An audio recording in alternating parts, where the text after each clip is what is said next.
Ezekiel Moreno, kag San Rafael, kag sa ibabaw, yara si Hesu Kristo. Samtang makitaan ang kapinasahi sang pattern sang salog sang San Nicolas de Tolentino sa Talisay. Bangod sa design nga checkerboard nga itom, kag puti, nga kunlantawon may placing contrast sa dingding sang simbahan. Makitaan man ang rows of iron chandeliers nga madamo nga nagalinyada sa atop sang simbahan nga nagahatag sang kasanag sa palibot. Ilabi na gid sa tupong sini nga aisles sa salog, separated by a row of Corinthian pilasters and stylized flat arches. Ang pundasyon sang karon nga San Nicolas de Tolentino Church una nga gindihon sadto sang isa ka pari sang Order of Augustinian Recollects nga si Father Fernando Cuenca nga nagabot diri sa Negros sadtong 1848. Samtang ang karon nga structure gintuko dinhi sa sulod sang 3 ka tuig humalin sang 1933 tubtob 1936. The Church of San Nicolas de Tolentino reminds us not only of the work of Father Cuenca but stands as a testament to the unity and faith of the people of Talisay.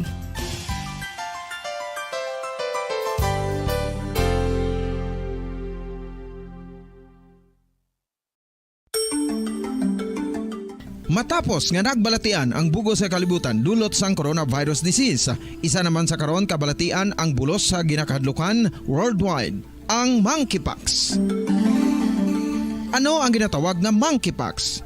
Well, sunod sa World Health Organization o kung WHO, ang monkeypox ang isa ini ka infectious disease nga dulot sang monkeypox virus. Kung maghambal naman kita, Narito na ang isa sa mga daily winners.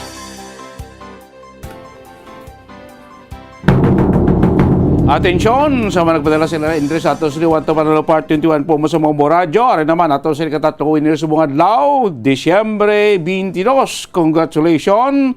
Ato rin taga Purok, Pinuswagon, Barangay Alhisyudad sa Bacolod. Iya sila nga proof of purchase, Nescafe. Congratulations sa kay Idna Santa Maria. Idna Santa Maria, kayo ato katatlong winners sa mga adlaw sa ato si Liwanto Panalo Part 21 promo sa Purok, Pinuswagon, Barangay Alhis, Siyudad sa Bacolod. Idna Santa Maria sa Purok Pinuswagon, Barangay Alhis. Congratulations! Ikaw at ang katatlo winner subungad daw sa Liwanto Panalo Part 21 promo.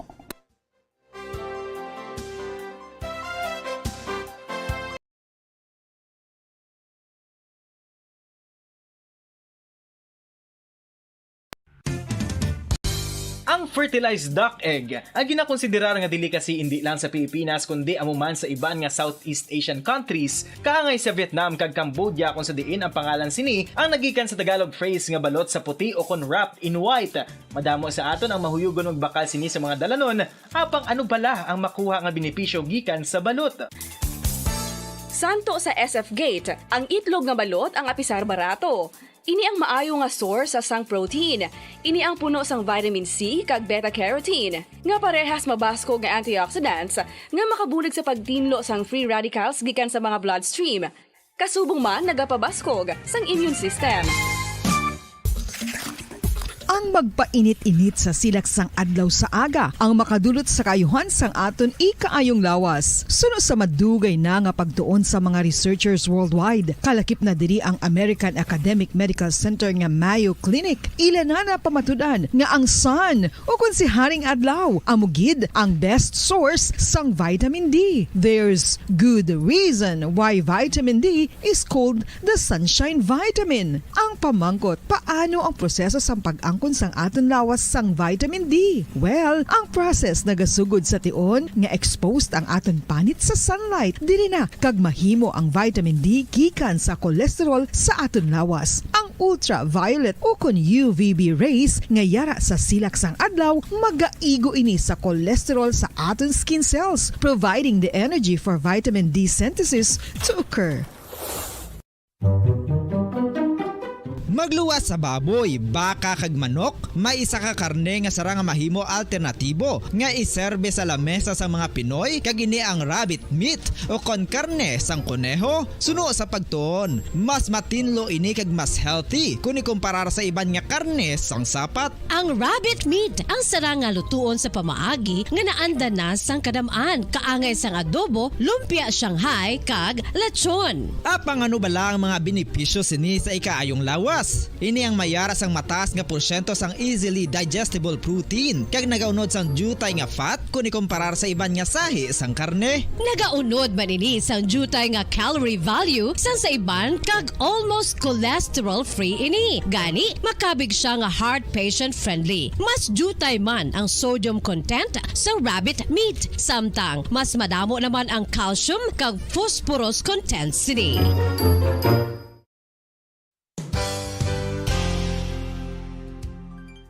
Nakaibalo-bala kamo nga ang bantugon nga simbahan sa Banwa sa Valladolid diri sa probinsya sa Negros Occidental nga ang Our Lady of Guadalupe ukon ang Nuestra Señora de Guadalupe ang mas magulang pa diin ang edad sini kung ikumparar sa amo nga banwa. Tuig 1852 sa gintukod ang kumbento kag simbahan sang Nuestra Señora de Guadalupe, walaw ka tuig antes pa man natukod nga mangin isa na kabanwa ang inubayan ang ngalan ukon pagtawag sadto sang Valladolid sang tuig 1860 sa sur nga bahin sang probinsya. Ang simbahan ang gintukod sa mga Recollect missionaries tubtub nga ginpatahong pagid ini kag ginpadako sa tong 1877 nga may baroque style nga o kon central part sang simbahan sa pagpamuno ni Recollect priest nga si Father Carlos Ubida. Ang matahom na nga kumbento kag simbahan ang natapos antes pa man nagsugod ang pag-ibwal sang Philippine Revolution sa tong tuig 1897.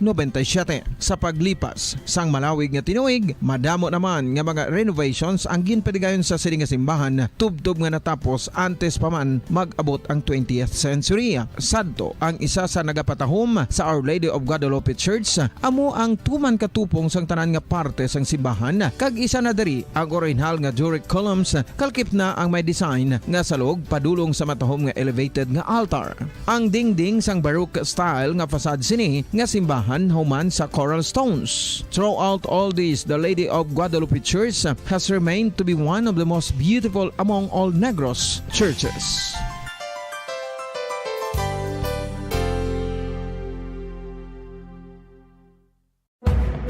Madamos ang sahi sa pagpamasahe kag isa na diri ang foot massage. Magluwas sa relaxing feeling nga mahatag sini, nakaibalo-bala kamo. Nga madamo man ini sa benepisyo sa lawas. Ang pagmasahe sang tiil ang maka-improve sang blood circulation. Bangod nagabulig ini sa pagtransport sang oxygen sa cell sang lawas. Nagapromote man ini sang mas maayo nga tulog. Kag ginabulong ang sakit sa ulo, migraine, sakit sa liog kag likod. Nagapa-improve man ini sang modo kag nagabulig bato sa depresyon. Magluwas diri, ginapabilin sini nga healthy ang tiil kag malayo sa food problems. Bangod gina-stimulate sini ang mga ugat diri kag ginabuhinan ang stiffness kag sakit sa dapa-dapa. Gani mga kabombo, maayo gid sa lawas ang foot massage.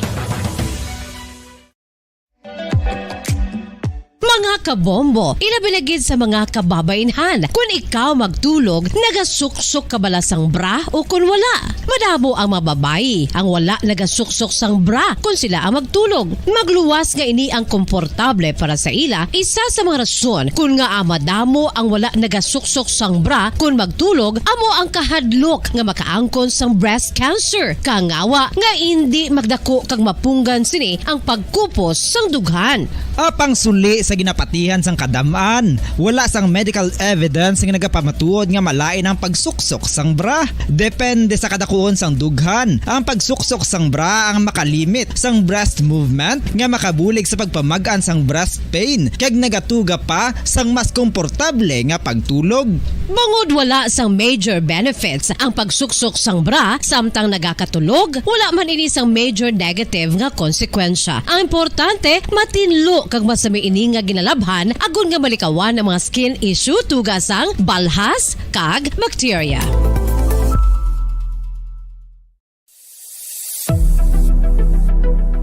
Nakahibalo bala kamo kung nga ginatawag bilang miracle liquid ang gata sang lubi? Well, ini bangod nga madamo sang mahatag nga amazing benefits sa ang coconut milk sa aton nga lawas. Suno sa pagtuon sa mga dermatologist, ilabi na gid sa kay Dr. Rahul Nagar sang Max Healthcare Institute Limited, isa ka hospital chain nga nabase sa New Delhi, India, nga napamatud-ana nga may amazing benefits ang coconut milk sa aton buhok, guya kag panit. Ang gata sang lubi manggaranon sa vitamin C, E, B1, B3, B5 kag B6 kalakip ng iron, selenium, sodium, calcium, magnesium kag phosphorus. Coconut milk also contains good concentration of lauric acid, isa ka medium chain fatty acid nga nag-convert sa monolaurin sa aton lawas. Ang monolaurin isa naman ka compound nga nagaangkon sang antiviral kag antibacterial properties. Kaangay sa pagpati ka ginhimo sa aton nga katigulangan, ilabirigid sang aton mga lola, napamatudan man sa research nga may maayo nga madulot ang pagnusnos o kon pagmasad sang aton scalp kag buhok sa ulo gamit ang gata sang lubi. Ini bangod nga nagapa-restore sang pagka-dry, brittle kag pagka-damage sang aton buhok kaangay sang split ends. Ang coconut milk ang may ginaangkon nga excellent moisturizing properties nga makadulot sang good nourishing effect.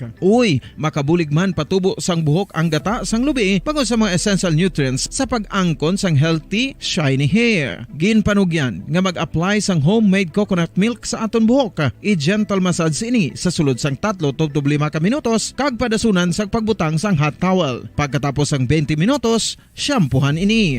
Samtang maayuman nga makeup remover kag facial scrub ang coconut milk upod sa olive oil. Hindi lamang nga ginatinluan sini ang aton guya, ginanourishman sini ang aton skin deeply. Apang, importante nga pahanumdum. Rub it gently. Maayuman nga cleanser ang gata sang lubi bangod may antibacterial properties ini makabulig sa pagtapna sang pagtubo sang punggod kag acne sa aton guya. The fats in coconut milk do not clog pores, thereby preventing acne. Samtang ang gata sang lubi epektibo man sa paghatag sang alibyo sa sunburns bangod sang ginaangkon nga anti-inflammatory properties sini. Ang coconut milk napamatud-an nga makapaayo man sa mga skin ailments bangod sang excellent moisturizing effects sini sa dry skin conditions kaangay sang eczema, dermatitis kag psoriasis. Ang natural fatty acid sa gata sang lubi ang makabulig sa dry kag irritated skin kalakip na nga ginakakas sini ang mga harmful bacteria sa aton panit.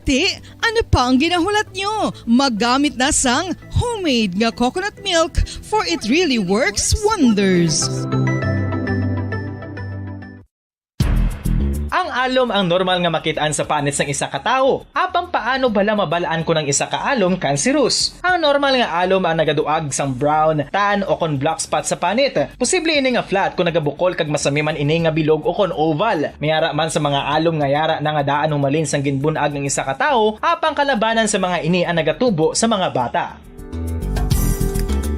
Kalabanan sa mga ini ang harmless, apang importante nga mahibaluan ang pagbago sa mga alom kaangay sang kadakuon, shape, duag, kag texture bangod posible ini nga senyales nga nagadevelop ang melanoma. Isa sa mga senyales ang melanoma, ang bago nga spot sa panit o kun ang spot nga nagalain-lain ang size, shape, kag duag. Importante man nga senyales kung ang spot ang mas lain sang sa iban nga alom sa panit. Kung may makitaan nga amo sini nga warning signs, dapat magpasikyar na sa doktor.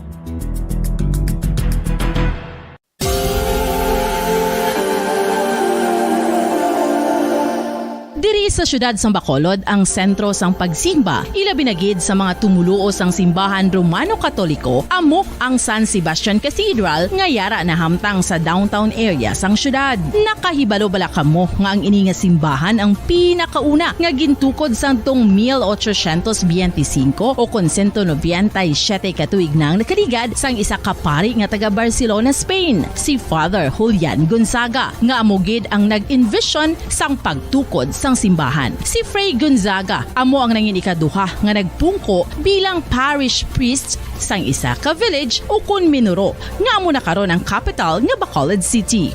Ang Ang ini nga minuro gintawag sadto nga Sebastian di Magsungay o kon Pueblo de Sebastian sadtong 18th century nga amo ang ginsundan sa ngalan sang San Sebastian Cathedral kag bilang sunod sa nangin santo patron sini nga sa Saint Sebastian. Sadto ang una kag original nga simbahan na human lamang sa kahoy kag galvanized iron roof apang sang pag-abot sang Abril 27 sadtong tuig 1876 o kon 146 ka tuig na ang nakaligad diri na gin-construct ang current structure o kon stone church sang San Sebastian Cathedral sa pagpamuno naman sang Spanish priest nga si Fray Mauricio Ferrero sang Order of the Augustinian Recollects.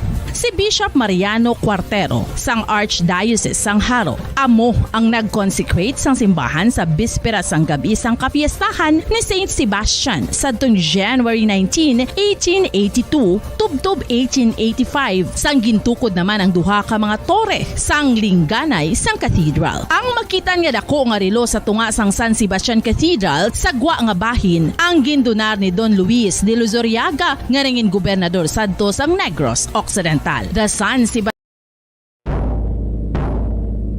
Magandang gabi Pilipinas! Anumang oras sa buong mundo, narito na ang Bombo Network News Evening Edition. Ngayong araw ay Huwebes, Disyembre 22, taong 2022 at 3 days to go bago ang araw ng Pasko.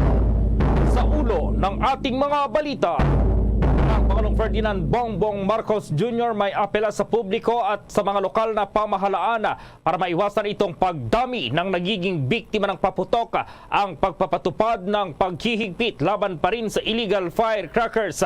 Muling binigyang diin. Buong puwersa naman ng Bureau of Immigration all set na para sa asahang pagbuhos ng mga pasahero ngayong holiday season. Grupo naman ng mga sugar farmers nagpasaklolo na kay House Speaker Romualdez para sa mahigpit na pagpapatupad ng suggested retail price sa presyo ng asukal. Samantala, 3,000 elderly inmates target na palayain yan ng Bureau of Corrections. Samantala, mahigit 6 na rang special permit inisyo na po ng Land Transportation Franchising and Regulatory Board para sa dagdag po na provincial buses ngayong Kapaskuhan mga pasahero sa bus terminals na nanatiling manageable. Ang COVID-19 positivity rate naman sa National Capital Region bumaba yan ng 13.1%. Yung mga hospital sa buong bansa handang-handa na rin daw sa mga fireworks related incidents. Ayon po yan sa Department of Health. 3 miyembro naman ng pamilya sa Negros Oriental pinatay ang motibo sa pamamaslang posibleng pagnanakaw. Sa ibang international news, Hollywood-style trip ni Ukrainian President Volodymyr Zelensky sa Amerika magdudulot daw ng war escalation. At live nationwide via satellite mula sa Bombo News Center Makati at ngayon sa detalye ng ating mga balita. Nakahanda na raw ang buong persa ng Bureau of Immigration para sa asahang pagbuhos ng mga pasahero ngayong holiday season. Ayon po kay Bureau of Immigration Commissioner Norman Tansinco, nagbigay na ito ng direktiba po sa Port Operations Division para siguruhing sapat ang bilang ng manpower na nakadeploy para magbigay ng serbisyo sa mga paparating at papaalis ng mga pasahero. Sa report ni Bureau of Immigration Port Operations Division's Chief Attorney Carlos Capulong, na itala na ng mga ito ang nasa 35,000 daily arrivals at nasa 29,000 naman itong departures para sa international airports.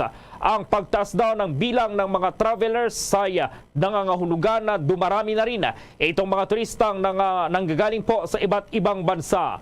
Tiniyak naman ang Bureau of Immigration na sa kabila ng mahahabang pila ng mga pasahero ay siniguro nitong mabilis pa rin itong maiproseso ang mga dokumento ng mga dumarating at papaalis dito sa bansa.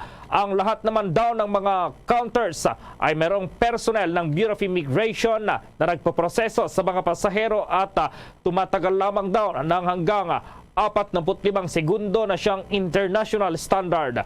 Operational na rin daw ang mga e-gates at naibaba na rin itong oras sa pagproseso sa 8 segundo lamang para naman sa mga Pinoy. Una nang inanunsyo po ng Bureau of Immigration na kinansela na itong bakasyon ng mga frontline na personnel ngayong Christmas season. Nagpasaklolo na raw ang grupo ng mga sugar farmers kay House Speaker Martin Romualdez dahil na rin sa mataas pa ring presyo ng asukal sa merkado sa publiko. Ayon pa kay United Sugar Producers Federation of the Philippines President Manuel Lamata, inihirit daw nila kay Romualdez na bigyan ng special power ang Pangulong Ferdinand Bongbong Marcos Jr. para maglabas ng kautusan na higpitan ang pagpapatupad ng suggested retail price. Sinabi ni Lamata na kaya raw kasi mataas ang presyo ngayon ng asukal sa merkado ay dahil pa rin sa hindi mahigpit na pagpapatupad ng suggested retail price. Anya, lalo na ngayong panahon ng Kapaskuhan ay sinasamantala ng ilang negosyante ang ganitong season para itaas ang presyo ng asukal dahil kayang-kaya ito bilhin ng mga consumers. Igirit nito, dapat ay nasa 70 pesos hanggang 75 pesos lamang daw dapat ang presyo ngayon ng asukal, hindi 80 pesos hanggang 100 pesos. Ito ay dahil ang farm gate price ng asukal ay nasa 60 pesos lamang. Muli ring iginit ni Lamata na sapat ang supply ng asukal sa bansa at hindi na kailangang mag-import.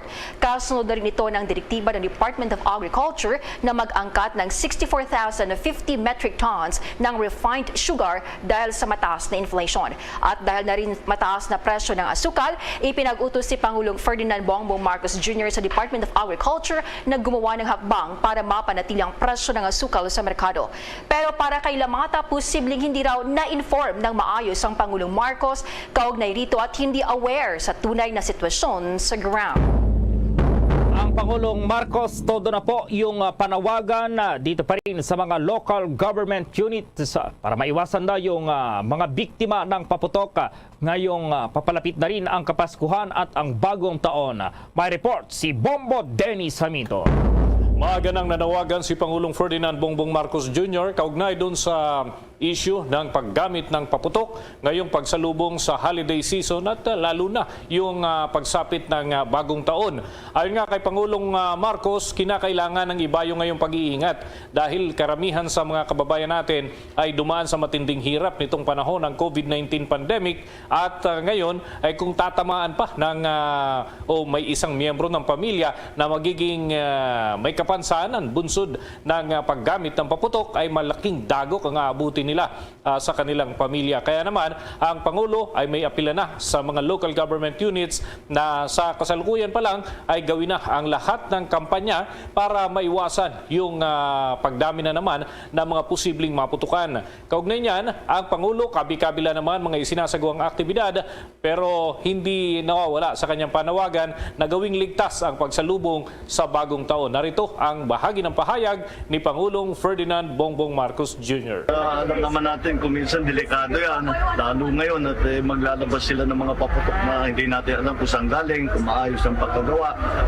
Ang gawin na lang natin ay I will enjoin the LGUs instead of allowing our people to have their own firecrackers. Gumawa na lang kayo ng magandang fireworks display para sa inyong mga constituents.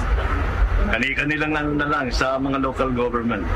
Bahagi yan ng pahayag ni Pangulong Ferdinand Bongbong Marcos Jr. Ibig sabihin, mananatili pa rin yung mga patakaran hinggil sa paghihigpit ukol sa firecrackers pero walang total ba na mangyayari. Apila lamang umano ito at bahala na ang bawat isa sa atin na mag-ingat para sa ating mga sarili lalo't alam naman nating lahat taon na ang nakalipas ay matindi yung nagiging pinsala sa mga biktima ng paputok, Bombo Gerald.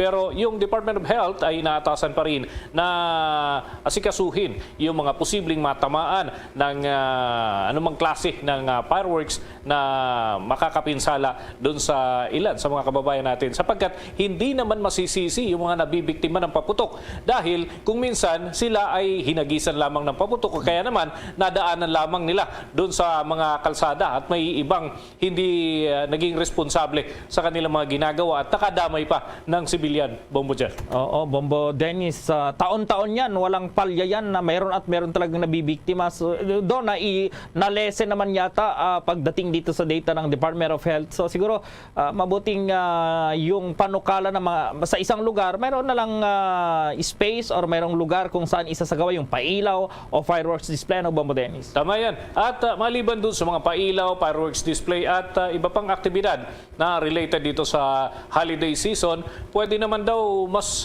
katanggap-tanggap at mas kaaya-ayang tignan yung pamamahagi ng tulong para dun sa mahihirap nating kababayan. Ganito nga kanina ang ginawa ng Pangulo doon sa bahagi ng lungsod ng Maynila, partikular dyan sa may area ng Luneta, kung saan ay namahagi sila ng tulong doon sa ilang mahihirap at ganoon din yung mga indigenous people, mga katutubo nating kababayan ay nabiyayaan din dito sa nasabing aktibidad at pamilya may pinagkaloob na tulong ang Pangulo. Sabi nga niyan, hindi na kailangan pang ilahad sa publiko kung ano yung amount. Ang importante ay nabigyan ng pag-alalay yung mga kababayan natin, Bombo Gerald. Okay, Bombo Dennis. Para sa Bombo Network News, Bombo Dennis Hamito nag-uulat para sa Pambansang Radyo ng Pilipinas, Basta Radio, Bombo! Hiling naman ang Bureau of Corrections o Bucor kay Pangulong Ferdinand Bongbong Marcos Jr. na payagan ito makasaysayang pagpapalaya sa mahigit 3,000 persons deprived of liberty o PDL sa layuning ma-decongest ang pangunahing penitentiary sa bansa. Ayon po kay Bureau of Corrections Acting Chief Gregorio Katapang na sa kaubuang 3,086 na persons deprived of liberty. Itong mga nagkakaedad na po ng 65 hanggang 96 years old. Sa ngayon, patuloy pa nilang pinaplansya itong request sa Pangulo.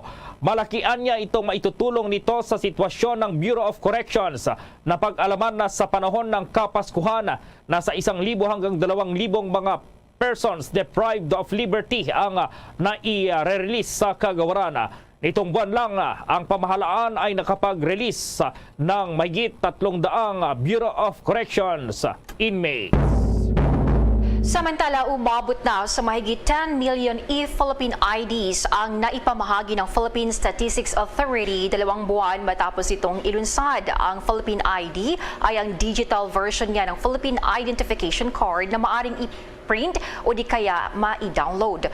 Ang pinakahuling tala ng Philippine Statistics Authority aabot na sa 10,126,352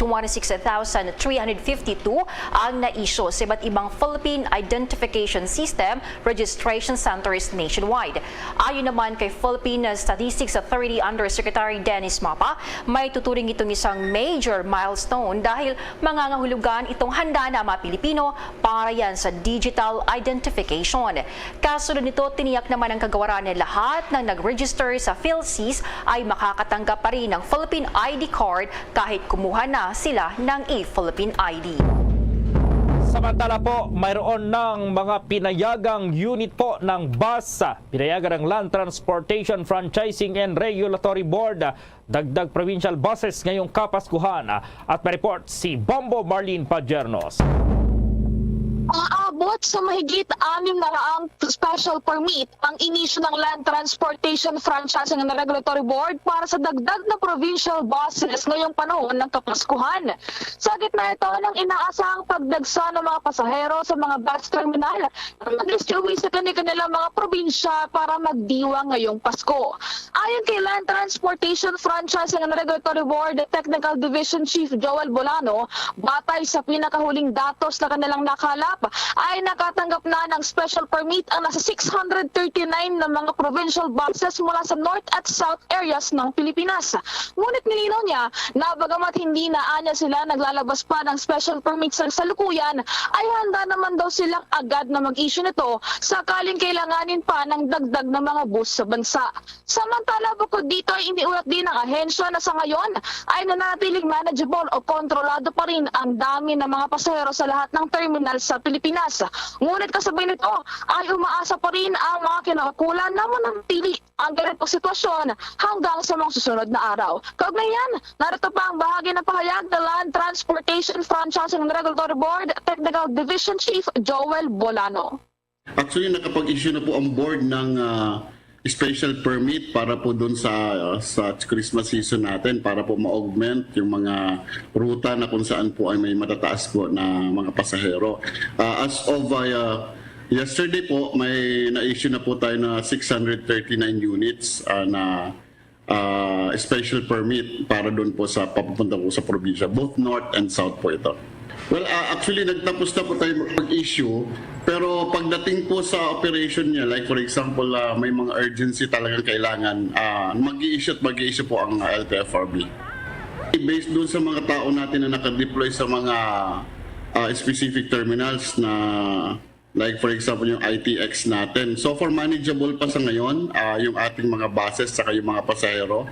I hope in the next few days ay ganun din po ang mangyari. But at in case na medyo tumaas po ito, yung may mga tao po ang DOTR, LTFRB, saka other agencies na nakabantay po sa ating mga terminals. Yan ang bahagi ng pahayag ni Technical Division Chief Joel Bolano mula sa Land Transportation Franchising and Regulatory Board. Bombo Gerald, Bombo Jane, batay sa monitoring ng Bombo Radio Philippines, ay nagpapatuloy ang pagdagsa ng mga pasahero sa lahat ng mga bus terminals sa Pilipinas na inaasahang magdodoble pa at madadagdagan ang bilang sa Disyembre 24, bukas yan, disperas ng araw ng Kapaskuhan. Para sa Bombo Network News, ako po si Bombo Marlene Padiernos, nag-uulat para sa Pambansang Radyo ng Pilipinas, Basta Radio, Bombo! Agad nilinaw ni Bureau of Corrections Officer in Charge Gregorio Catapang Jr. ang pagpayag sa mga persons deprived of liberty na makipag-usap sa kanilang mga kamag-anak at mahal sa buhay gamit ang mga gadget gaya ng cellphones at laptops. Ayon kay Catapang, kontrolado lamang naman daw ang paggamit ng mga inmates ng naturang mga gadgets. Sinabi pa niya na nagpaalam din daw ito kay Justice Secretary Jesus Crispin Remulla para sa paggamit ng mga inmate ng gadgets para makausap ang kanilang mga mahal sa buhay. Isa rin umano itong paraan para maibaba ang bilang ng mga kontrabandong ipinapasok sa mga piitan, gaya yan ng cellphone at maiwasan ng mga inmates ang mga riot. Paliwanag pa ni Catapang, isang paraan daw kasing ginagawa ng mag-inmate ang magsagawa ng riot para matanggal ang kanilang stress at maging masaya sa buong araw. Tiniyak din ito na regular at mahigpit nilang i-monitor ang usapan ng mga inmate at kanilang mga mahal sa buhay. Anya, kapag papayag daw ang inmate, ay pwede nilang i-record ang usapan para yan sa documentation. Samantala po, siniguro ni Pangulong Ferdinand Bongbong Marcos Jr. sa lahat ng mga Pinoy na nagtatrabaho ng 24 oras sa isang linggo ang Department of Social Welfare and Development o DSWD at iba pang concerned agencies para matugunan itong pangangailangan ng mga mahihirap, mga vulnerable at disadvantaged ngayong holiday season. Sa kanyang talumpati sa isinagawang gift-giving activities na pangkabuhayan at pamaskong handog ng Pangulo at unang ginang sa sambayan ng Pilipino, pinuri at pinasalamatan ni Pangulong Marcos ang Department of Social Welfare and Development dahil sa pag-alalay sa ng mga ito sa mga Pinoy, lalo na tuwing mayroong mga kalamidad. Partikular na tinukoy ng Pangulo ang lindol sa Abra, itong mga bagyong dumaan sa iba't ibang bahagi ng bansa. Tiniyak naman ni Marcos na ipagpapatuloy ng Department of Social Welfare and Development itong kanilang pagtatrabaho para matulungang matugunan ang problema sa kagutuman at kahirapan ng mga Pinoy ngayong holiday season. Sa isinagawang gift-giving activity na mahagi ang Pangulong Marcos ng Christmas gift dito pa rin sa 400 bata at 574 individuals at families. Kabilang din dito ang mga miyembro ng Indigenous Peoples Group at ang mga bata sa lansangan na inadapa ng komunidad mula sa 17 local government units o LGUs ng Metro Manila. Nakatanggap din ang mga child beneficiaries ng food packs at gift packs na naglalaman ng mga laruan at mga libro.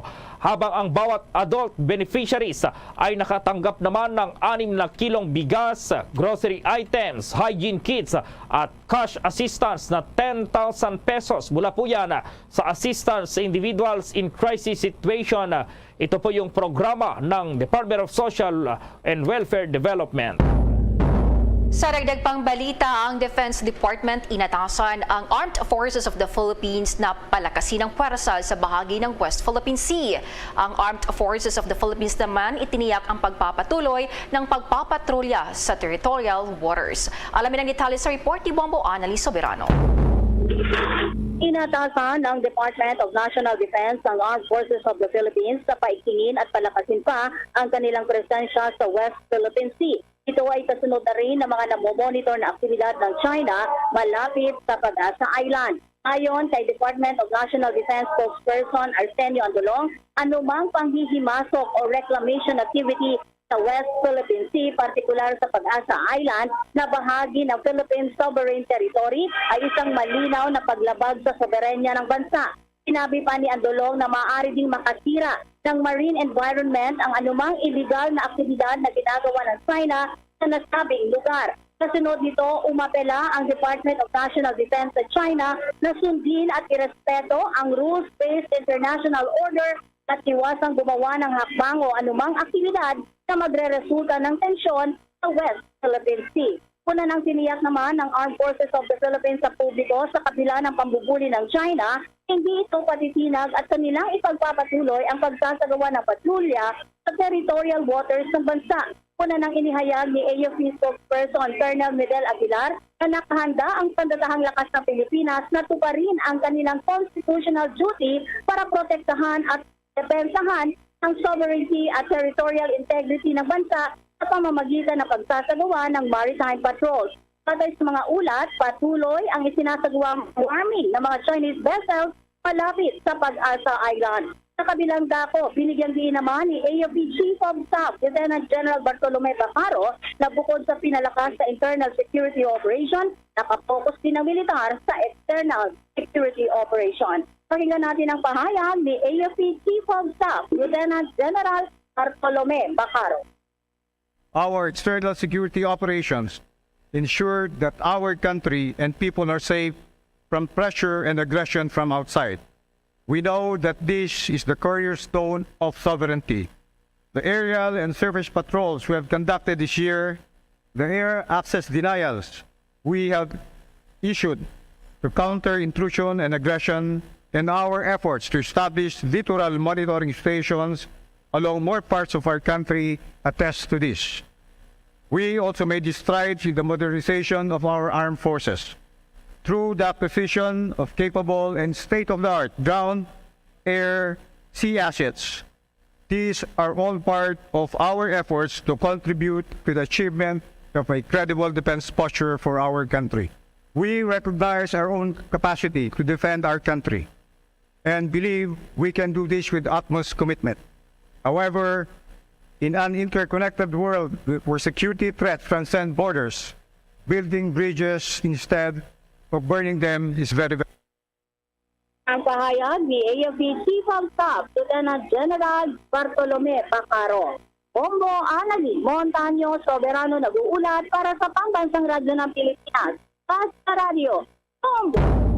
Sa iba pang mga balita, nangako ang 4 na government financial assistance na magbibigay sila ng assistance sa National Housing Program ng Marcos Administration. Inihayag ni Department of Human Settlements and Urban Development Secretary Jose Rizalino Acuzar. Lumagda na siya ng kasunduan sa mga top officials ng Development Bank of the Philippines, maging ng Social Security System, Government Service Insurance System at ng Land Bank of the Philippines. Doon nang nangako ang Pag-ibig Fund ng 250 million pesos bilang tulong sa nasabing departamento upang makamita ang nais nitong target na makapag-construct o makapagpatayo ng 1 milyong housing units sa loob ng 6 na taon. Lain din itong matustusan ang 6.5 million housing backlogs. Ang Securities and Exchange Commission ang naging daan para sa pamumuhunan ng mga pribadong kumpanya sa mga proyektong pabahay. Lumalabas na ang Department of Human Settlements and Urban Development ay nangangailangan ng 36 billion pesos kada taon para sa 1 milyong housing units. Suportado ng Philippine National Police ang proposal na maglagay ng closed-circuit television camera sa lahat ng mga police precinct at detention facilities. Layo nito ay upang mapigilan ang human rights violations. Inihayag ng Philippine National Police spokesperson na Police Colonel Jean Fajardo, pag-aaralan ng police organization ang suggestion na isali sa additional budget ang closed-circuit television cameras. Dagdag pa ni Fajardo na hindi lang makakatulong ito sa pag-monitor sa mga aksyon ng police personnel, kundi makadagdag din ito ng security sa kanilang pasilidad sa panahon ng mga threatening incidents. Nauna nang inihayag na ang closed-circuit television cameras ay makakapigil ito sa pagpasok ng mga kontrabando gaya ng droga sa mga pasilidad, kabilang na ang mga tumatakas na preso. Samantala, ang Bureau of Fire Protection naman ay patuloy ang ginagawang paalala ukol pa rin dito sa fire safety ngayong holiday season. Pa-report si Bombo Chill Emprido. Patuloy ang ginagawang pagpapaalala sa publiko ng Bureau of Fire Protection ukol sa mga dapat gawin o iwasan sa pagdiriwang ng Pasko at Bagong Taon. Mas maganda pa rin kasi kung ipagdiwang ito ng masaya ngunit ligtas. Una na ang pinayuhan ng publiko na regular na suriin ng electrical installation sa kanilang tahanan, lalo na ngayon kaliwat kanan na ang mga naka-install na Christmas lights.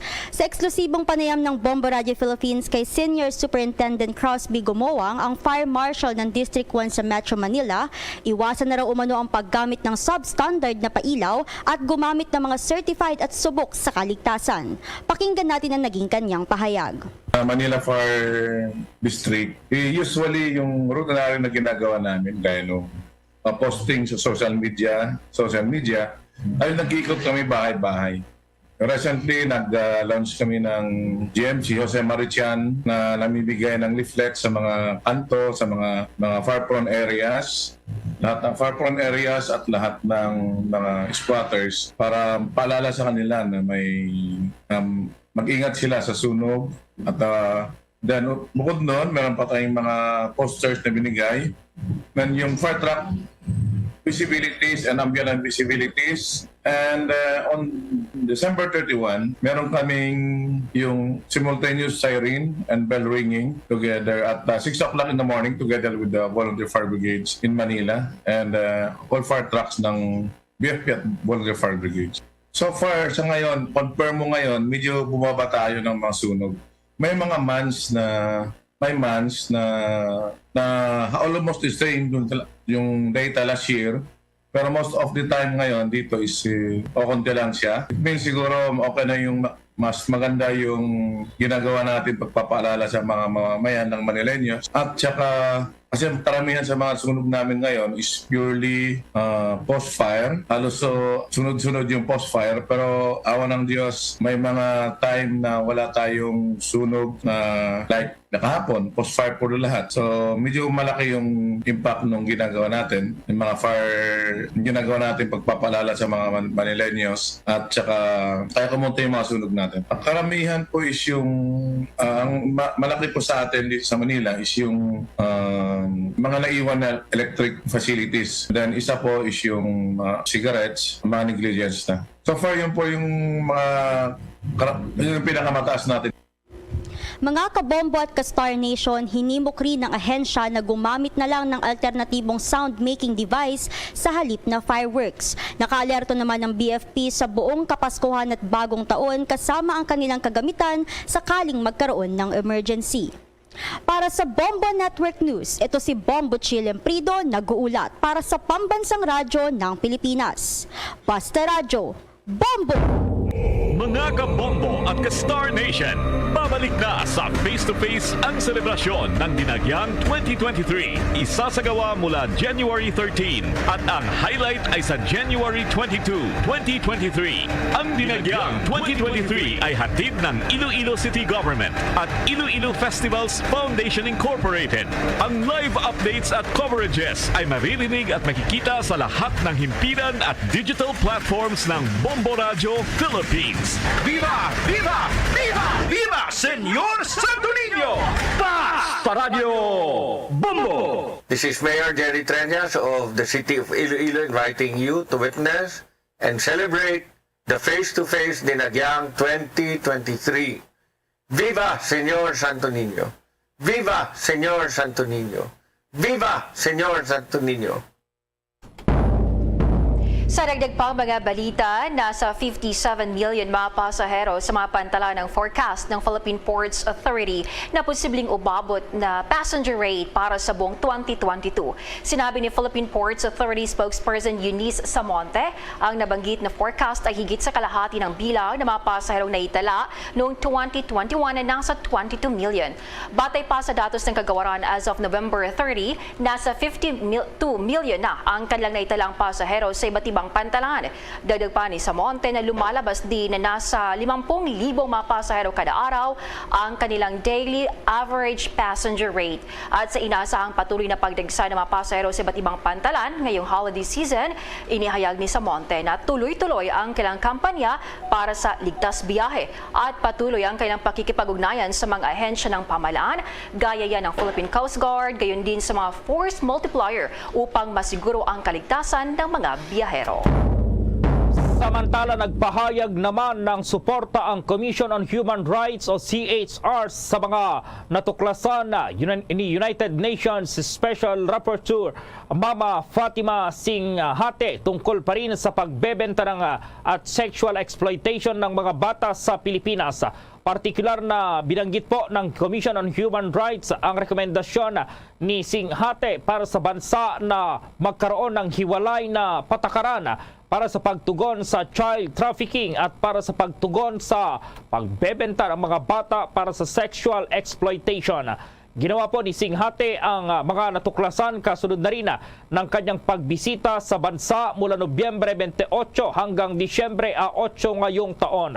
Kasama sa kanyang pagbisita ang paglahok ng Commission on Human Rights sa serye po ng mga National Agencies Cluster Meetings at iba pang mga dialogue meetings kasama ang tulong itong tanggapan ng rehiyon ng Commission on Human Rights o yung mga regional offices ng Commission on Human Rights. Sinabi rin po ng Commission on Human Rights na sumang-ayon ito kay Singhate pagdating naman sa pangangailangan para sa hiwalay na centers para sa mga bata na biktima ng pang-aabusong sexual at ang pagsasamantala sa bata upang mabigyan sila ng individual at masusing intervensyon. Idinagdag ng komisyon na patuloy itong subaybayan at tahakin po ang mga pangunahing natuklasan or investigahan itong natuklasan po ni Singhate. Sa dagdag pang mga balita sa oras na ito, ang mga Christmas shoppers umaaray na sa taas ng presyo ng Noche Buena products. Ang mga mamimili naman bumubuhos na ilang araw bago ang bispiras ng Kapaskuhan. May nakuang impormasyon si Bombo Eliza Eclarinal. Naglabas ng hinaingang ilang mga mamimili sa sobrang taas umano ng bilihin lalong-lalo na ang mga Noche Buena products ilang araw bago sumapit ang bisperas ng Kapaskuhan. Ngayong araw kasi ay talagang patuloy ng namimili ang ilan nating mga kababayan na mga panghanda at kakailanganin nila para sa Noche Buena. Ang ilan ay gumawa na ng diskarte para makatipid sa gastusin na kung saan sa pagpasok pa lamang daw ng Disyembre ay nagsimula na silang paunti-unti na bumili ng mga ingredients. Bagamat pa isa-isa ang pagbili ng mga Noche Buena products, hindi pa din sila umano nakatipid dahil ang kanilang inilaan na budget na panghanda ay kulang na kulang dahil sa taas ng mga bilihin. Kaya naman sa pag-iikot ng Bombo Radyo, nanguha tayo ng pahayag mula sa mga kababayan nating mga mamimili. Narito at pakinggan natin ang magkasunodang tinig ni na Ate Cristina at Mami Cecil. Siguro kung i-compare na before ng pandemic, mas medyo mahigpit pa yung hindi pa ganun ka yung biliin, medyo mamahal na tumas i-compare nung before ng pandemic. Hindi ang budget namin siguro 10,000 up, pero ngayon medyo bumaba kasi nagsisimula pa lang wala pang masyado talaga na budget. Siguro yung sa time ngayon, mas priority namin yung na importante na dapat namin bayaran. Kasi mataas ang budget mo, hindi kaya doon sa inaano mo na makabili ka ng lahat. Siguro hindi mabili lahat. Yung kaya lang ng budget, mas mababa noon sa ngayon. Ngayon sibuyas pinakamaliit 20. Titingnan natin kung alin lang ang kaya, yun lang. Ayon naman kay Ate Fe, nanawagan siya sa gobyerno na bigyang pansin na pababain ang mga presyo ng bilihin dito sa ating bansa. Pakinggan natin ang bahagi ng kanyang pahayag. Talagang ramdam mo. Talaga. Pag namili ka ng halagang 2,000, ngayon 2,500 na. Talagang kakaiba na. Umabot ng mga 3,000, ganyan. Ngayon, 4,000, 5,000. Yung mga panimpla, asukal, ang taas na ng asukal, di ba? Mahal po natin, Pangulo. Sana po makita naman ninyo ang kalagayan ng ating mga katulad namin na maliliit. Sana mabigyan po kami ng pansin sa ating mga bilihin. Samantala, Bombo Gerald at Mombo Jane, bumubuhos na nga ang mga mamimili dito sa lungsod ng Parañaque na kung saan hindi magkamayaw ang mga tao na namimili ng kanilang mga kinakailangan. Una na nga rito, habang papalapit na ang araw mismo ng Kapaskuhan, asahan na daw ang pagdagsa ng mga tao para mag last minute buying sa ilang mga pamilihan dito sa ating bansa. Para sa Bombo Network News, ito si Bombo Eliza Eclarinal nag-uulat para sa Pambansang Radyo ng Pilipinas. Basta Radyo, Bombo! Samantala po, bumaba ang positivity rate sa National Capital Region mula 14.5% noong Disyembre at 13 hanggang 13.1% noong Disyembre 20. Ang positivity rate ay tumutukoy sa porsyento ng mga taong lumalabas na positibo para sa COVID-19 sa kabuuang bilang ng mga individual na nasuri. Sinabi po ni Octa Fellow Dr. Guido David na ang reproduction number ay tumutukoy sa bilang ng mga taong nahawaan ng isang kaso at bumaba po ito sa 0.91 sa National Capital Region. Ang reproduction number naman na mas mababa sa isa ay nagpapahiwatig na ang transmission ng virus ay bumabagal. Sa iba pang balita, ipinunto ngayon ni House Deputy Minority Leader at ACT Teachers Party List Representative Franz Castro na tila may pabor sa paglalaan ng Farm to Market Road funds, particular na sa Ilocos Region o Region 1. Particular sa Ilocos Norte, ang home province ni Pangulong Ferdinand Marcos Jr. at sa Eastern Visayas Region ang pinagmulang lalawigan naman ni House Speaker Martin Romualdez. Sinabi ni Castro ang nasabing dalawang rehiyon ay ang unang tatanggap ng farm to market roads sa ilalim ng budget yan ng Department of Agriculture para sa taong ito at para sa mambabatas, tila ito ay kabayaran sa mga politiko sa mga rehiyong ito. Punto pa ni Castro, lumago ang pondo ng mga farm to market roads mula sa 568 million pesos para sa taong 2022 hanggang 2 billion pesos para sa taong 2023. Sa kasalukuyang taon, nasa 7 farm to market roads ang itatayo sa Ilocos Norte at para sa taong 2023, umabot na sa 79 farm to market roads ang i-construct. Dahil dito, panawagan ng mambabatas sa Department of Budget and Management na maging mas transparent at maglabas ng mga dokumento at impormasyon kaugnayan sa mga nasabing proyekto. Bombo Radio Philippines presents Christmas Around the World. Mga kabombo at ka-Star Nation, sa ating Christmas Around the World, tampok ngayong gabi ang isa sa tinaguriang 4 Asian Tigers, ang South Korea. Alamin paano ipinagdiriwang ang Pasko kasama si Bombo International News Correspondent Joseph Bandoy.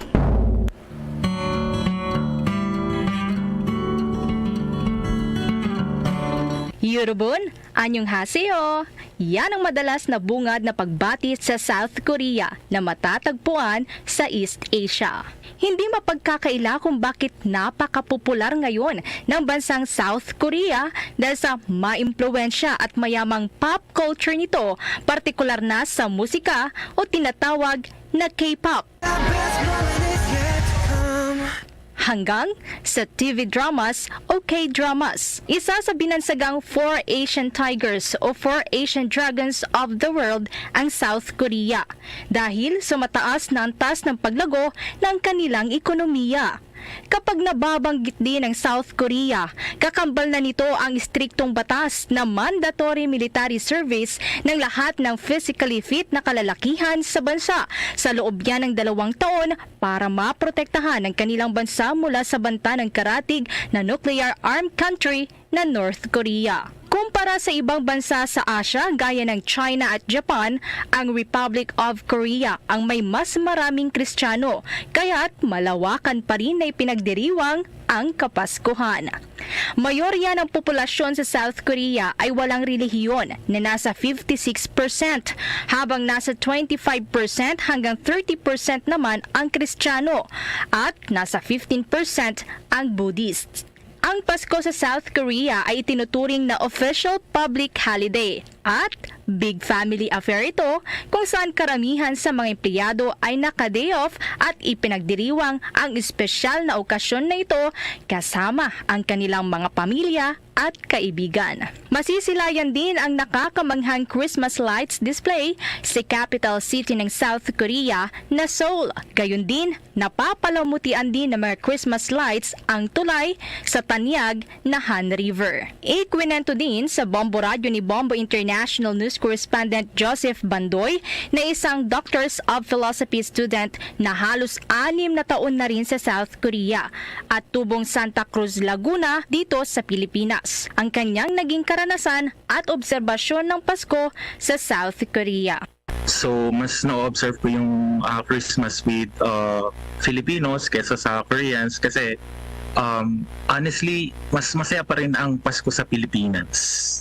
So, pag nag-o-observe pa rin po kami ng simbang gabi, tapos yung sa 25 meron po kaming mga activities na sama-sama po kami. Hindi din mawawala ang tradisyonal na misa tuwing bisperas ng Pasko sa Disyembre 24 doon sa South Korea. Bago mag-Pasko, nangyayari madalas yung misa ng 24 kasi hindi lang naman Filipino kasi sa migrant center yung community namin. So yung misa ng gabi minsan depende kasi sa by group yung mga misa namin. So for example, ang Filipino last time 7 to 8 and then yung mga Timor Leste 10 to 11 and then Vietnamese yung 11 to 12.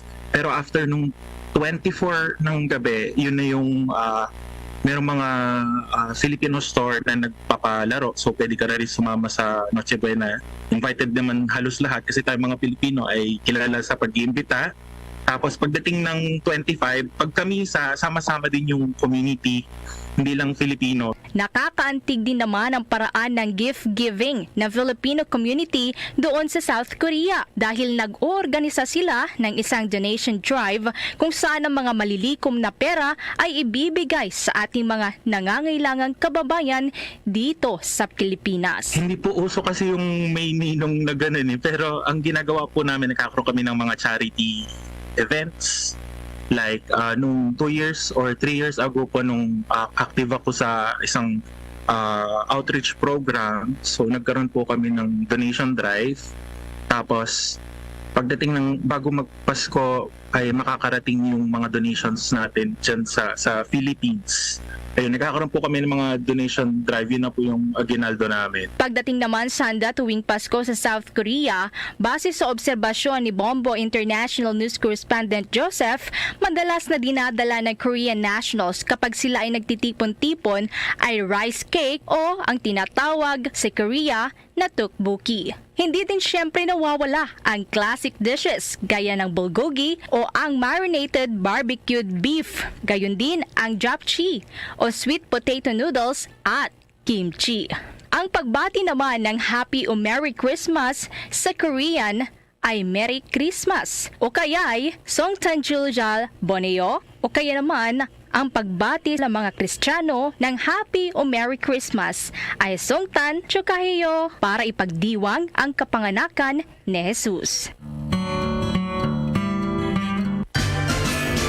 Watch out for the next edition of Christmas Around the World. Various celebrations of Christmas by the different countries of the world. Only heard and seen at Bombo Radio Philippines.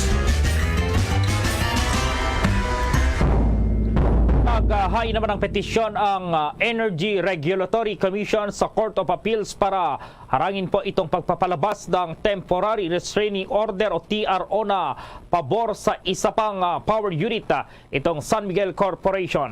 Kinumpirma po ni Energy Regulatory Commission Chair Mona Lisa Di Malanta ang pagsasampa at isiniwalat nito na ang Meralco ay naghain ng katulad na petisyon sa Court of Appeals. Noong huling bahagi ng Nobyembre, naglabas nga ang Court of Appeals ng Temporary Restraining Order pabor naman sa South Premier Power Corporation, isang unit po ng korporasyon na pansamantalang sinususpindi ng 60 araw ang kasunduan sa supply ng kuryente sa Meralco. Nagtungo sa Court of Appeals ang mga plantang pag-aari po ng korporasyon matapos tanggihan ng Energy Regulatory Commission ang kanilang petisyon na itaas ang singil sa kuryente para mabawi raw itong tumataas na halaga ng gasolina. Ang panawagan para sa pagtaas ng presyo ay tinanggihan naman ng Energy Regulatory Commission dahil pinasiyahan po ng regulatory body na or pinagpasyahan ng regulatory body na ang napagkasunduang presyo sa Power Supply Agreement o PSA ay fixed at ang mga batayan para sa pagtaas na binanggit ng South Premier Power Corporation at Meralco ay hindi kabilang sa mga exemption na magbibigay daan sa pagsasaayos ng presyo. Maaring magsimula na sa unang quarter ng 2023 ang pagpapatupad yan ng Single Traffic Ticket System. Ito ang inihayag ni Metropolitan Manila Development Authority Acting Chief Romando Artes. Anya, pinaplansya na lamang ng mga kinaukulang ahensya mga detalye para may patupad ang nasabing scheme. Dagdag pa nito na magpupulong sa ikalawang linggo ng Enero ang Technical Working Group. Naniniwala si Artes na may mahalagang papel ang camaraderie sa mga talakayan sa Metro Manila Council. Para sa kanya, pinagsama-sama ng pandemya ng COVID-19 ang mga lokal na opisyal. Ang Metro Manila Council ay ang namumunong katawan niyan ng Metropolitan Manila Development Authority o MMDA. Kamakailan ay sumang-ayon ng mga alkalde ng Metro Manila na suspindihin ang pagkumpiska ng mga lisensya sa pagmamaneho ng mga lumalabag sa trapiko upang payagan ng Land Transportation Office na i-finalize ang mga patakaran sa iminungkahing Single Traffic Ticket System sa Capital Region. Kumustahin natin itong presyo ng mga laruan para doon sa mga ninong po. Ano kaya itong presyo ng mga panregalo dyan po sa labas? Itong mga nagbebenta po dyan sa iba't ibang pamilihan dito sa Metro Manila. May report si Bombo JC Galvez. That's right, Bombo Gerald, bahagyang tumaas na nga ang presyo na ilang mga panindang laruan sa ilang mga pamilihan sa Metro Manila ilang araw bago ang Pasko. Sa pakikipanayam ng Bombo Radyo sa ilang mga nagtitinda, mataas na rin daw kasi ang kuha nila sa kanilang mga supplier, kaya naman nagtaas na rin sila ng presyo. Sa pahayag ni Angelo, 8 taon nang nagtitinda ng mga laruan dito sa Quiapo sa Maynila. Kung ikukumpara raw noon, talagang mura lang ang bentahan niya. Sa ngayon kasi ay bahagyang tumaas na ito at matumal na rin. Kung dati raw kasi ang bentahan lang niya ng pinakamurang laruan ay 20 pesos, sa ngayon ay binibenta niya ng 300. Pero Bombo Gerald, Bombo Jane, dahil nga sa maraming mga mamimili ang nagrereklamo sa taas ng presyo ng mga laruan, ibinaba niya ito ng 25 pesos. Pakinggan pa natin ang bahagi ng payag ni Angelo sa panayam ng Bombo Radio. Ngayong year na to. Kasi dati kasi bentahan ko lang talaga na ito, 20. Ngayon pumapalo kami ng 300. Ngayon kasi binaksa ko rin siya sa presyo ng 25. Kasi sa 35 sa 300, tumatakbo yung buyer eh. Iba-iba siya. Meron akong tagto 25, meron ding tagwa 100, 150 mga battery operated, mga remote control ko. Mga ganun ko. Yan yung pinakamahal. Meron siyang 350, 500, rechargeable na yun, then may 850, yung malaking sasakyan. Yan medyo maaari kami. Tumumal ngayon kasi sa nakaraang taon. Ngayon, last year, sa ganitong araw, Ilang beses ako tumatakbo sa bodega, sa binibila namin. Ngayon, hindi ako makakapamili dahil gawa nga na wala talagang benta. Iba yung dati sa ngayon. Malaki ng pinagbago. Yes, sasabihin nila dati 20 lang yan. Gaganon sa amin. Ba't dati 20 lang kuha namin yan eh? Ba't ngayon 35, 300? Sabi namin, kami, sabi ko, sumasabay lang sa agos eh. Yung mga gulay nga natin, saka sibuyas natin, tumataas eh. Nagiging ginto. Pati nga laruan, sumasabay na sa agos. Wala rin naman kami magawa. Gusto lang naman din namin manap ng pagkakakitaan. Yan ang bahagi ng payag ni Angelo. Ang pinakamurang presyo ng mga laruan ay binibenta ni Angelo na 25 pesos. Ito yung simpleng laruan lang, kagaya ng luto-lutuan, baril-barilan, kotse-kotsiyan, yung Barbie doll na maliliit, truck, yung mini plane, transformer, yan yung mga items na mabibili sa halagang 25 pesos, Bombo Gerald, Bombo Jane, na pwedeng pangregalo sa mga pamangkin at inaanak. Pero kung gusto naman ng mga mamimili yung mga medyo classy at social, kagaya ng mga battery-operated, may 350 pesos, 500 at ang pinakamahal yung 850 pesos. Bombo Gerald? Yes, Bombo JC. Go ahead. Bombo Network News. Saka si Bombo JC Galvez nag-uulat para sa pambansang radyo ng Pilipinas. Basta Radyo. Bombo! Mga hospital sa buong bansa handang-handa na sa mga fireworks-related incident. Ayon po yan sa Department of Health. Pa-report si Bombo Victor Liantino. Ngayong papalapit na naman ang bagong taon, siniguro ng Department of Health na handang-handa na ang mga ospital sa buong bansa para i-accommodate ang mga pasyenteng posibleng mabiktima ng paputok ngayong bagong taon. Ito ang binitawang pahayag ni Department of Health Undersecretary at Officer in Charge na si Maria Rosario Vergere sa isinagawang media forum. Batay sa datos na iprinisinta sa nasabing media forum, ay nakapagtala ang hensya ng 122 firework-related incident noong taong 2020, habang umabot naman sa 188 ang naitala noong taong 2021. Ayon pa kay Vergere, bumaba ang bilang ng mga fireworks-related incidents sa taong ito at patunay lamang na natuto na ang mga publiko kung paano may iwasan ang mga di kanais-nais na pangyayari dulot ng mga paputok. Ngunit sa kabila nito ay siniguro pa rin ng kalihim na laging handa ang kanilang kagawaran. Pakinggan natin ang pahayag ni Health Secretary Maria Rosario Vergere. The fireworks-related injuries, not just because there was this pandemic, ay bumaba. No? So for 2020 and 2021, ang 2020 natin injury to fireworks was 122. And in 2021, it was 188. No? In the previous years, you can see that the trend is really going down. It means that ang atin pong mga kababayan, nai-imbibe na po nila yung right and appropriate behavior in terms of celebrating our New Year season. So kapag ka po ganito, nakikita natin na bumababa, tayo pa rin po ay palagi ang handa, no? Especially our hospitals are well prepared for this. We have a robust surveillance system for our fireworks injury. Meron din po tayong mga facilities na aside from our hospitals which are ready with all of the management na kailangan. So pagka napuputukan kasi ang tao, usually kailangan mo ng anti-tetano, kailangan nyo po ng iba pang mga gamot, minsan kailangan ay dadali na sa ospital dahil may natatanggal na yung mga daliri o di kaya nagdudugo na.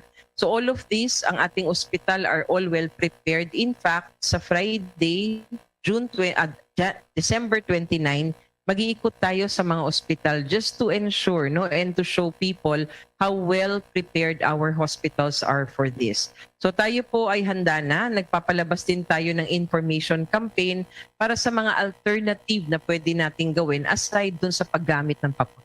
Yan ang naging tinig ni Officer in Charge Maria Rosario Vergere. Bombo Gerald, Bombo Jane, mula nga kahapon, December 21, may naitalang isang bagong kaso ng fireworks-related injury mula sa 61 na Department of Health Sentinels Hospital at sinasabing mas mataas ito kumpara sa parehong sakop na petsa noong nakaraang taon.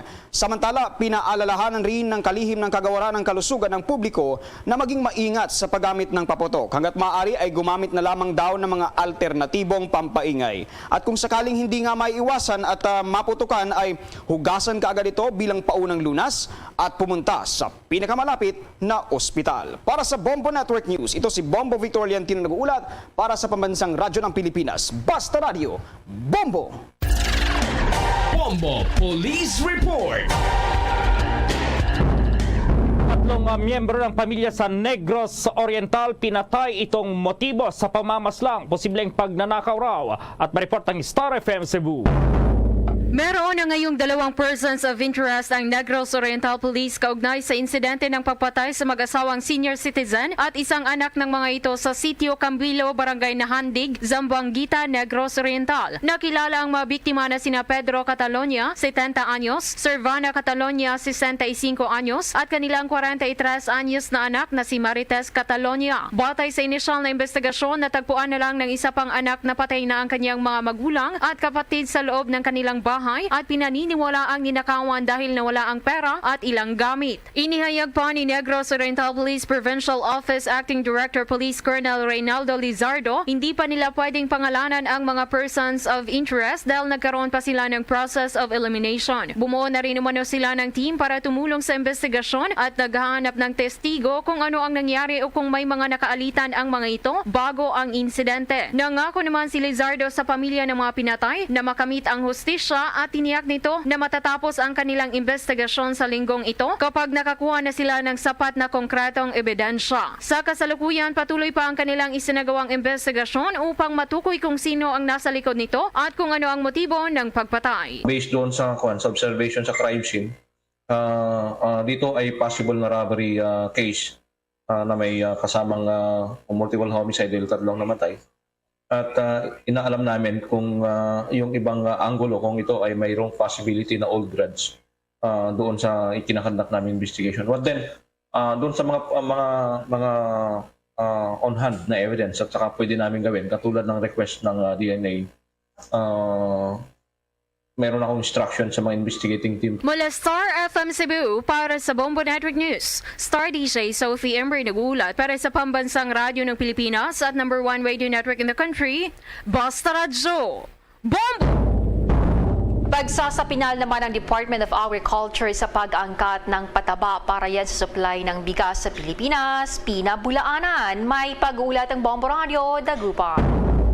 Hindi nagtutugma ang direktiba ni Pangulong Ferdinand Bongbong Marcos Jr. at ng mga tao niya. Ito ang naging komento ng chairman ng Samahang Industriya ng Agrikultura o SINAG na si Engineer Rosendo So ukol sa pagsasapinal ng Department of Agriculture sa pag-aangkat ng pataba para magkaroon umano ng sapat na supply ng bigas ang Pilipinas. Saad ni So na mayroon na umanong inilaan ng Pangulo na 4 pesos billion budget para sa gagamiting pataba sa palay, ngunit ang ipinagtataka ni So ay kung bakit hindi pa ito na i-release o na ilalabas. Nasa Riyong Uno na rin daw ang pondong, ngunit nadidelay ito sa Central Office ng rehiyon. Nanawagan naman siya na kung maaari, nakausap si Undersecretary Domingo Panganiban kung bakit ito nangyayari. Dagdag pa ni So na hindi nagtutugma ang pahayag ng Pangulong Marcos at ng mga tauhan niya kung bakit walang maayos na implementasyon upang mabigyan ng solusyon ang isyong importasyon. Hindi magkakatugma dun sa mga pronouncement. Kasi ang pronouncement ng ating Pangulo is ibababa yung importation at sustainable ang ating local production. Suportahan ang ating local farmers. Mukhang ang direction is importation. Iba naman yung ginagawa ng mga tao niya, yung supply. Dahil umano sa bagal kumilos ng mga tauhan ng Pangulo, ang imahe nito ang nasisira sa mga mamamayang Pilipino.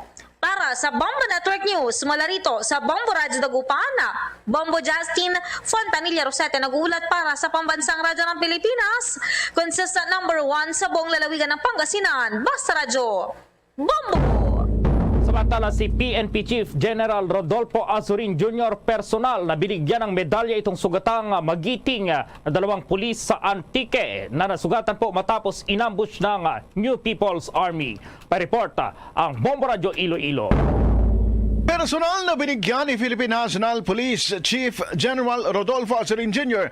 ng medalya ng sugatang magiting ang 2 pulis sa Antique na nasugatan matapos tinambangan ng mga rebelde sa San Remigio sa nasabing lalawigan. Ang mga pulis ay sina Corporal Jomer Yamuyam at Patrolman Danmer de la Cruz. Sa panayam ng Bombo Radio Iloilo kay Azurin, sinabi nito na maliban sa medalya, nakatanggap rin ng financial assistance sa mga pulis. Nagpaabot rin ang hepe ng Pambansang Pulis siya ng simpatya sa iba pang mga nabiktima ng insurhensya. Napag-alaman ng pinangunahan rin ni Azurin ang lakad laban sa droga kasama ang Kasimbayanan Volunteers sa Western Visayas. I feel sad na namatay siya because he was not able to face all the charges that he is supposed to face, di ba? And siyempre, ang ano dyan is yung justice na hinihingi ng mga namatay, hindi lamang ng mga kapulisan, mga kasundaluhan, pati yung mga sibilyan na nadamay sa gera na inilunsad nila. Si PNP Chief Rodolfo Azurin Jr. Para sa Bombo Network News, ito si Bombo Ayan Gahete para sa Pambansang Radyo ng Pilipinas. Consistent overall number 1 sa Iloilo Basta Radio. Bombo! Bombo Foreign Exchange Update. Sa palitarap ng piso kontra dolyar ang isang US dollar sa ngayon ayon sa Bankers Association of the Philippines katumbas ng 55 pesos at 9 centavos.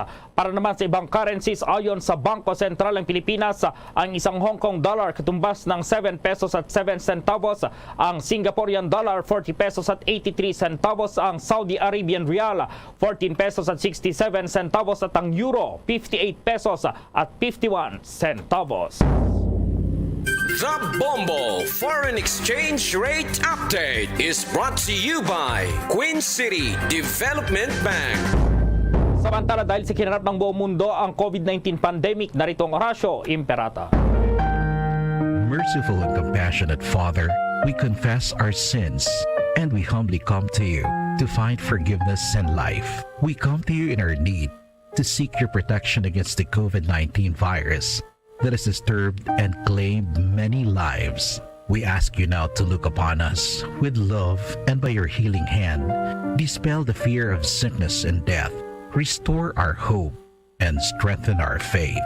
We pray that you guide the people tasked to find cures for this disease and to stem its transmission. Bless the efforts to use the medicines developed to end the pandemic in our country. We pray for our health workers that they may minister to the sick with competence and compassion. Grant them health in mind and body, strength in their commitment, protection from the disease. We pray for those afflicted. May they be restored to health. Protect those who care for them.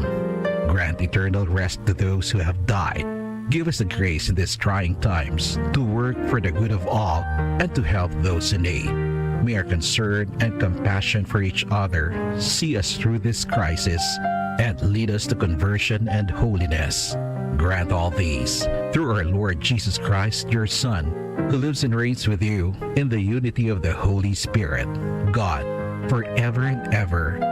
Amen. We fly to your protection. O Holy Mother of God, do not despise our petition in our necessities, but deliver us always from all dangers. O glorious and blessed Virgin. Amen. Our Lady, health of the sick, pray for us. Saint Joseph, pray for us. Saint Raphael the Archangel, pray for us. San Roque, pray for us. San Lorenzo Ruiz, pray for us. San Pedro Calungsod, pray for us. There's Christmas in the air, you can feel it everywhere. Mga kabombo at ka-Star Nation, sa ating Christmas countdown, 3 days to go bago ang araw ng Pasko. Luzon, Visayas at Mindanao maging sa buong mundo, yan ang kabuuan ng Bombo Network News Evening Edition. At live nationwide via satellite mula sa Bombo News Center, Makati para sa Pambansang Radyo ng Pilipinas, Basta Radio Bombo!